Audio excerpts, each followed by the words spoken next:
기다림의 시간은 참 힘들고 어렵습니다. 지루하고 따분합니다. 그 시간을 어떻게 보내야 되는가? 그 시간을 어떻게 기다려야 되는가? 오늘 보면 한나 이야기를 통해서 귀한 영적 교훈을 살펴보기를 원합니다. 한나는 누구인가? 사무엘상 1장 앞부분에는 엘가나라는 에브라임 사람이 소개가 됩니다. 이 엘가나에게는 두 명의 아내가 있었는데 한나와 브닌나입니다. 어떻게 두 명의 아내가 있을 수가 있을까 싶은데요. 성경은 엘가나를 소개하면서 아주 장황하게 그 가족의 가계를 설명을 해요. 그만큼 대를 이을 아들이, 자식이 굉장히 필요했던 그런 가정임을 암시합니다. 한나의 출신 배경은 성경은 침묵하죠. 다만 아들이 없었기 때문에 그 가정에 후처가 들어왔고 그로 인해서 한나에게 큰 고통이 임했다라고 성경은 이야기를 하고 있어요. 후처로 들어온 브닌나는 보란듯이 자식을 낳고 그리고 나서 한나를 멸시합니다. 성경에는요, 6절을 보면 그의 적수인 브닌나가 그를 심히 격분하게 하여 괴롭게 하더라. 한나를 심히 격분케 했다. 히브리어 카스라는 이 단어는 아주 심히 괴롭혔다, 고통을 준다 그런 뜻이에요. 브닌나는 후처로 들어와서 4명 이상의 자녀를 낳은 것으로 그렇게 추정이 돼요. 영어 성경에 보면 all her sons and daughters라는 표현이 나와요. 최소 2남 2녀를 낳았을 것이에요. 그리고 한나는 그 광경을 지켜보면서 속을 태워왔겠죠. 오늘 본문에 한나의 행동이 나옵니다. 9절 말씀을 우리 같이 한번 읽도록 하겠습니다. 9절 시작. 그들이 실로에서 먹고 마신 후에 한나가 일어나니 그때 제사장 엘리는 여호와의 전 문설주 곁 의자에 앉아 있었더라. 그들이 실로에서 먹고 마셨다. 이것은 엘가나와 또 브닌나와 그 자녀들과 그 가족들, 그 이웃들이 함께 화목제를 드린 후에 공동 식사를 하고 있었다는 설명이에요. 그런데 다른 사람들이 실명을 소개하지 않습니다. 하지만 한나를 주목하죠. 한나가 일어났다. 일어났다. 여러분, 성경 안에서 아주 중요한 의미가 있는 동사, 신적인 액션과 연결이 되는 바로 그런 중요한 그런 단어입니다. 그런데 한나가 일어났다. 그런데 엘리 제사장은 앉아 있었다. 성경은요, 한나의 모습과 함께 엘리 제사장의 모습도 같이 주목하고 있어요. 한나는 일어났는데 엘리 제사장은 앉아 있었다. 이후에도 계속 나오지만 엘리 제사장에게 있는 그런 부정적인 모습들, 그리고 무력한 영적 지도자의 모습을 성경은 추적합니다.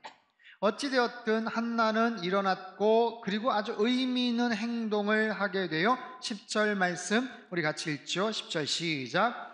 한나가 마음이 괴로워서 여호와께 기도하고 통곡하며 한나가 일어났다. 그래서 기도하고 통곡하며 하나님 앞에 간구했다. 여러분, 온 가족들이 함께 모여서 아마 가정 예배를 드리고 가족 제사를 드렸던 것 같아요. 그리고 끝나고 나서 화목제를 드리고 같이 남은 재물을 함께 공동 식사를 하며 어떻게 보면 그 자리가 굉장히 화목해 보이는 자리, 서로 하하호호 웃고 즐기는 그런 자리. 그런 속에서 한나는 속에 열불이 올라오죠. 한나는 즐거워할 수가 없죠. 한나는 얼마나 속이 상하겠어요. 그래서 어떻게 합니까? 일어났다. 일어나서 어떻게 해요? 그냥 상을 확 쥐엎어 얹으면서 그래 니들 좋겠다 그래 하면서 막 그렇게 행패를 부리는 것이 아니라 그 속상하고 분한 마음을 갖고는 있지만 한나는 일어났다. 그리고 하나님 앞에 기도했다라는 거예요. 가장 힘들고 속상할 때 한나는 마음을 추스려서 기도합니다. 이 한나의 모습을 통해서 기도에 대한, 기다림에 대한 아주 중요한 교훈을 찾아볼 수가 있어요. 첫 번째는 기도의 내용입니다. 11절 말씀 우리 같이 한번 읽죠. 시작. 서원하여 이르되 만군의 여호와여, 만일 주의 여종의 고통을 돌보시고 나를 기억하사 주의 여종을 잊지 아니하시고 주의 여종에게 아들을 주시면 내가 그의 평생의 그를 여호와께 드리고 삭도를 그의 머리에 대지 아니하겠나이다. 아멘. 한나는요, 괴로움 중에 기도하며 통곡을 합니다. 그리고 하나님 앞에 서원 기도를 하고 있어요. 하나님, 주의 여종에게 아들을 주십시오. 아들을 좀 주십시오. 아들을 달라는 거예요. 자식을 달라는 거예요. 그러면 그의 평생을 하나님께 내어드리겠습니다. 낳은 아들을, 그의 삶을, 온 인생을 하나님께 드리겠습니다. 삭도를 머리에 대지 않겠습니다. 이것은 평생 나실인으로서의 서원입니다. 구별된 사람으로 그렇게 키우겠다라는 거예요. 한나의 서원은 형식적인 서원 기도가 아니에요. 그냥 의례적으로, 그냥 어떤 상징적으로 말로만 그러는 게 아니에요. 한나의 기도를 요약하면 아주 간단합니다. 하나님 제발 아들을 주세요. 그럼 하나님께 바치겠습니다. 여러분, 기도의 기본 원리는 구하는 것이죠. 하나님 앞에 구하는 거예요. 우리의 필요를, 우리의 간구를, 우리가 간절히 소망하는 바를 하나님 앞에 구합니다. 그러면 하나님은 응답하시죠. 하나님은 들어주시죠. 그런데 이 가장 기본적인 이 기도의 구조에서 한나는 한 단계 더 나가죠. 하나님 주세요. 주시면 하나님께 다시 드리겠습니다. 하나님이 응답하시면 그 아들 하나님께 바치겠습니다. 여러분, 한나의 기도를 보면서 우리도 기도할 때 한나처럼 더 간절히 기도해야 되겠구나, 더 열심히 기도해야 되겠구나, 필요하면 서원이라도 해야 되겠구나, 기도의 열정에 대해서, 기도의 어떤 응답에 대해서, 기도의 능력에 대해서, 기도의 역사에 대해서 이런 모습에 주목을 하지만 사실 한나의 기도에 있어서 우리가 놓쳐서는 안 되는 아주 중요한 포인트, 핵심이 뭐냐면 한나가 드렸던 그 약속에 대한 이행 과정이에요. 결국 한나는 아들 사무엘을 얻죠. 기도로 낳은 아들, 얼마나 기뻤겠어요. 얼마나 감격스러웠겠어요. 근데 성경은 한나가 낳은 그 아들 어린 사무엘을 낳고 자기가 약속한 대로, 서원한 대로 그 약속을 어떻게 지키는지를 성경은 아주 구체적으로 설명하고 있어요. 사무엘상 1장 21절에서 23절까지 말씀, 우리말 성경으로 같이 한번 읽죠. 시작. 엘가나가 온 가족을 데리고 매년제와 서원제를 드리러 올라갈 때 한나는 가지 않고 남편에게 이렇게 말했습니다. 아이가 젖을 때면 제가 데려가 아이를 여호와께 바치고 일생 동안 그곳에서 살게 하려고 합니다. 남편 엘가나가 대답했습니다. 당신 생각에 그것이 최선이라면 그렇게 하시오. 그런 당신은 아이가 젖을 뗄 때까지 여기 있으시오. 그저 여호와께서 말대로 이루시기를 바라오. 그리하여 한나는 자기 아들이 젖을 뗄 때까지 집에서 아이를 길렀습니다. 아이가 젖을 때면 아이를 여호와께 바치겠습니다. 일생 동안 그곳에 두겠습니다. 실로에 있는 제사장에게 맡기겠다라는 거예요. 한나가 살던 라마다임 소빔에서 실로의 제사장, 실로까지는 약 16km 거리입니다. 16km의 거리, 요즘 같아서는 그렇게 먼 거리 아니죠. 차를 타면 그냥 어느 정도는 금방 갈 수 있는 거리이지만 당시로서는 자주 갈 수 있는 거리가 아니에요. 쉬운 그런 거리도 아닙니다. 여러분, 사람의 마음은 수시로 변합니다. 아이가 없을 때는 무슨 기도를 못 하겠어요. 아이를 주십시오. 아이만 생기면, 아이만 허락해 주신다면 여러분 무슨 서원을 못 하겠어요. 그런데 정작 아이를 얻고 나서 그 아이가 젖을 뗄 무렵 자기가 했던 약속이 있거든요. 하나님 앞에 했던 그런 서원 기도가 있거든요. 그 속에서 한나의 마음속에 얼마나 많은 갈등과 고민이 있었겠어요. 아이가 아장아장 걸음마를 떼고 말을 이제 하기 시작합니다. 젖을 떼고 한참 예쁠 때 눈에 넣어도 아프지 않을 그 어린 아기를 떼어서 그곳에 두겠습니다. 영원히 그곳에 드리겠습니다. 여러분, 한나의 마음이 얼마나 정말 찢어졌겠어요. 그런데 한나는 자신이 한 기도의 그 약속을, 그 서원 기도를 지킵니다. 아이가 젖을 떼고 나서 어린 사무엘을 데리고 가죠. 여러분 한번 상상해 보세요. 그 아이를 두고 돌아섭니다. 영문도 알지 못한 채 두리번거리다가 엄마의 부재를 느꼈을 어린 사무엘, 그냥 왕 하면서 울어 제끼지 않았겠어요? 차마 떨어지기 힘든 발걸음 뒤로 하고 떠나오는데 아마 먼 발치에서 계속해서 아기의 울음소리를 그냥 가슴속에 끌어안고 그 어머니는 다시 돌아가는 거예요. 자기 집으로 그냥 떠나가는 거예요. 여러분 보세요. 정말 그동안 아이가 없어서 너무나도 많은 시간 동안 고통과 아픔의 순간들이 있었지만 어쩌면 그 순간보다도 정작 그 아이를 거기다 맡겨두고 떠나보낼 때의 그 마음은 훨씬 더 정말 크고 아픈, 그런 가슴 아픈 그런 상황이 아니었겠습니까? 그럼에도 불구하고 한나의 그 의지, 그 믿음의 결단은 정말 단호했어요. 한나는요, 엘리 제사장과 하나님 앞에서 이렇게 고백을 합니다. 26절에서 28절 말씀 같이 읽지요. 시작. 한나가 이르되 내 주여 당신의 사심으로 맹세하나이다. 나는 여기서 내 주 당신 곁에 서서 여호와께 기도하던 여자라. 이 아이를 위하여 내가 기도하였더니 내가 구하여 기도한 바를 여호와께서 내게 허락하신지라. 그러므로 나도 그를 여호와께 드리되 그의 평생을 여호와께 드리나이다 하고 그가 거기서 여호와께 경배하니라. 아멘. 한나의 드림은 일시적인 위탁이 아닙니다. 영원한 양도예요. 영원히 이 아이의 남은 평생을 하나님께 드립니다. 이 아이의 주인은 하나님이십니다. 하나님께서 주셨으니 하나님께 다시 내어드립니다. 다시 돌려드립니다. 이것은 인간의 모정을 초월한 위대한 헌신의 기도죠. 여러분, 한나의 기도를 요약하면 그렇습니다. 간절하게 하나님 앞에 기도했어요. 하나님께서 응답해 주셨어요. 근데 자기의 서원 약속대로 다시 하나님 앞에 내어드리는 거예요. 여기까지가 온전한 기도의 내용입니다. 여러분, 잘 생각해 보십시오. 우리가 간절하게 뭔가를 위해서 기도할 때, 특별히 어떤 서원하는 마음으로 기도할 때 우리는 처음 가졌던 그 마음을 반드시 간직해야 돼요. 하나님 이 기도를 들어주시면, 하나님 나의 기도에 응답해 주시면, 하나님 제발, 하나님 간절히, 하나님 이번이 마지막인 것 같은데 하나님 한 번만.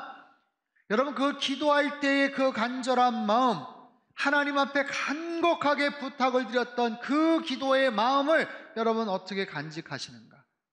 또한 어떻게 내가 응답하는가? 하나님 앞에 어떻게 결단을 하는가? 하나님 앞에 구체적으로 약속을 이행하시는 여러분, 그런 기도의 사람들로 살아가시기를 주님의 이름으로 축원합니다. 두 번째 교훈은요, 한나는 어떻게 그렇게 기도할 수 있었는가 하는 거예요. 여러분, 한나는 위대한 기도의 여인입니다. 한나의 인생에서 기도를 빼면 남는 게 없어요. 그냥 기도 자체, 기도의 여인이에요. 기도의 여인. 어떻게 그렇게 기도할 수 있었는가? 12절부터 16절까지 말씀을 한번 같이 한번 읽죠. 시작. 그가 여호와 앞에 오래 기도하는 동안에 엘리가 그의 입을 주목한즉 한나가 속으로 말하며 입술만 움직이고 음성은 들리지 아니하므로 엘리는 그가 취한 줄로 생각한지라. 엘리가 그에게 이르되 내가 언제까지 취하여 있겠느냐? 포도주를 끊으라 하니 한나가 대답하여 이르되 내 주여 그렇지 아니하니이다. 나는 마음이 슬픈 여자라. 포도주나 독주를 마신 것이 아니요 여호와 앞에 내 심정을 통한 것뿐이오니 당신의 여종을 악한 여자로 여기지 마옵소서. 내가 지금까지 말한 것은 나의 원통함과 격분됨이 많기 때문이다 하는지라. 자, 한나는 오랫동안 기도하였어요. 심지어는 제사장에게 오해를 받습니다. 당신 지금 포도주 마시고 술 취한 것 아니야? 그렇지 않습니다. 제사장님, 저는 그렇지 않아요. 저를 이상한 여자로, 악한 여자로 여기지 마세요. 여러분, 한나는 어떻게 이렇게 오랫동안 간절하게 기도할 수 있었을까요?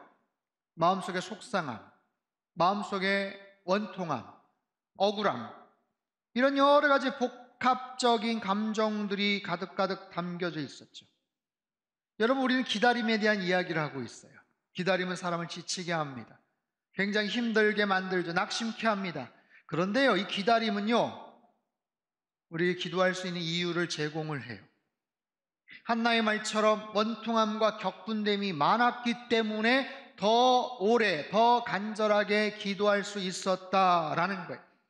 그의 고통이, 그 깊은 속상함이 오히려 기도를 할 수 있는 재료가 되었다, 기도를 할 수 있는 하나의 동기부여가 되었다라는 거예요.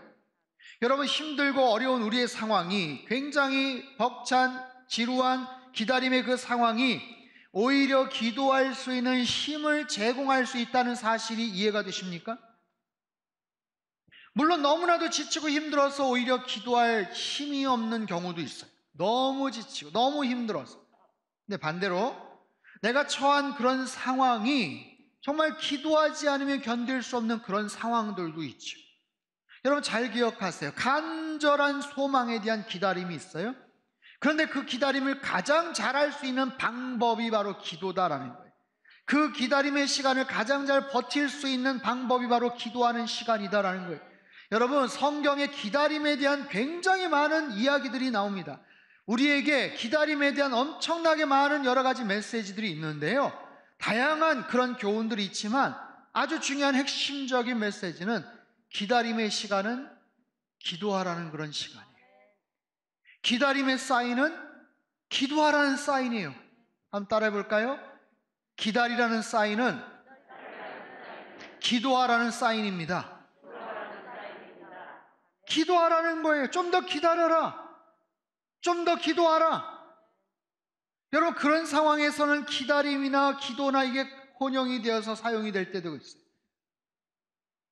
왜 더 기다려야 되나요? 아직 때가 되지 않아서 그래. 여러분, 우리는 내 나름대로의 때를 정리하고 생각하고 나름대로 결론을 내리죠. 근데 하나님이 바라보시는 좋은 때라는 것은 그게 아닐 수도 있거든요. 그래서 하나님이 말씀하시는 거예요. 침묵 가운데 기다리라고 하면서 조금 더 기다려라. 더 좋은 때가 있어. 더 간절한 마음으로 너가 좀 더 기도해야 돼. 너가 소중함을 아직 몰라서 그래. 이유가 어떻든지 간에 계속해서 기다려야 되고 기다려야 된다면 여러분, 기도의 자리로 나아가시길 바랍니다. 하나님을 찾으시고 내 모든 마음을 하나님 앞에 쏟아내세요.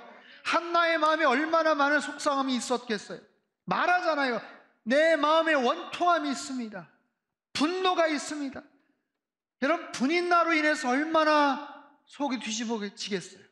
아이가 없다라는 거 이유, 그것만으로도 힘이 드는데 분인나가 격분케 했다. 얼마나 힘들겠어요. 옆에서 남편이 위로한다고 하지만 그 말이 들어오지를 않아요.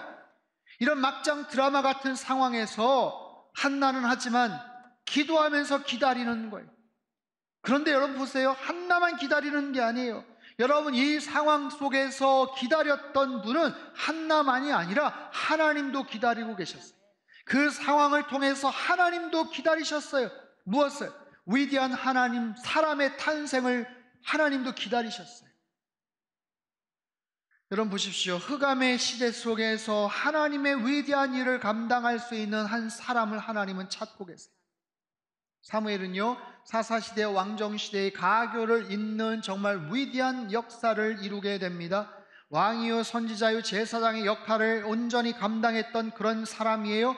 그런 위대한 사람은 그냥 만들어지지 않아요. 쓸만한 사람이 있나 어디에서 한번 두루두루 다니시면서 하나님이 찾아보셔, 그럴 수도 있겠지만 여러분, 때로는 하나님께서 아예 탄생케 하시는 거예요. 기다리시는 거예요. 여러분, 사무엘은요 그냥 태어난 아이가 아니에요. 엄청난 기도가 쌓여서 탄생한 그런 아기 아닙니까? 임신이 되었을 때도, 임신이 되었다는 것을 느꼈을 때 한나는 얼마나 기뻐했겠어요. 얼마나 기도했겠어요. 드디어 아이가 생겼구나. 드디어 하나님이 나에게 아이를 주셨구나. 얼마나 조심하면서 기도를 했겠습니까? 여러분, 그 아이가 젖될 무렵이 됩니다. 그 마음속에 결혼한 의지를 가지고 그 아이를 맡겨두어야 되는 그런 상황 속에서 얼마나 마음의 준비 기도를 오랫동안 한나는 했겠어요. 아기를 떠나보냅니다. 그리고 가끔 종종 그 아기를 만나러 성소에 갈 때 한나의 가슴은 얼마나 콩닥콩닥 뛰었겠어요. 그리고 그 순간을 얼마나 기다렸겠어요. 한나가 한 것은 기도한 거예요. 그리고 수없이 많은 기다림의 연속, 그 오랜 기다림의 시간 속에서 한나는 계속해서 하나님 앞에 기도의 제단을 쌓았던 거죠.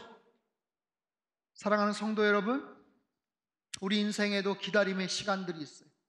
아마 이 자리에 계신 여러분 가운데 정말 힘들고 어려운 그 기다림의 끝자락에서 어찌할 바를 알지 못해서 낙심하고 지쳐있는 분들이 계시다면 오늘 성령 하나님께서 여러분들에게 음성을 들려주시는 줄 믿습니다.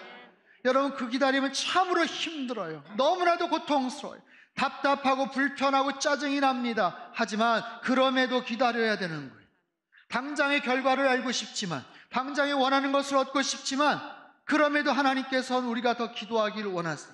기도함으로 말미암아 내 감정을 삭히고 내 생각을 정리하고 내 거친 마음을 다듬고 기도함으로 인해서 하나님의 뜻을 보다 더 선명하게 분별하는 거예요. 우리는 그렇게 얼마나 쉽게 얘기합니까? 하나님의 뜻 가운데서 뭔가를 하겠다, 하나님이 원하시는 대로. 아니요, 거의 구색 맞추듯이 그렇게 이야기를 할 때도 참 많습니다. 결국에는 내가 하고 싶은 거 다 하면서 하나님이 원하시는 대로 이야기를 한다고 말은 그렇게 해요. 하지만 그 지리한 기다림의 시간, 기도하는 시간을 통해서 정말로 하나님의 뜻이 무엇인지를 아주 선명하고 또렷하게 분별할 수가 있어요.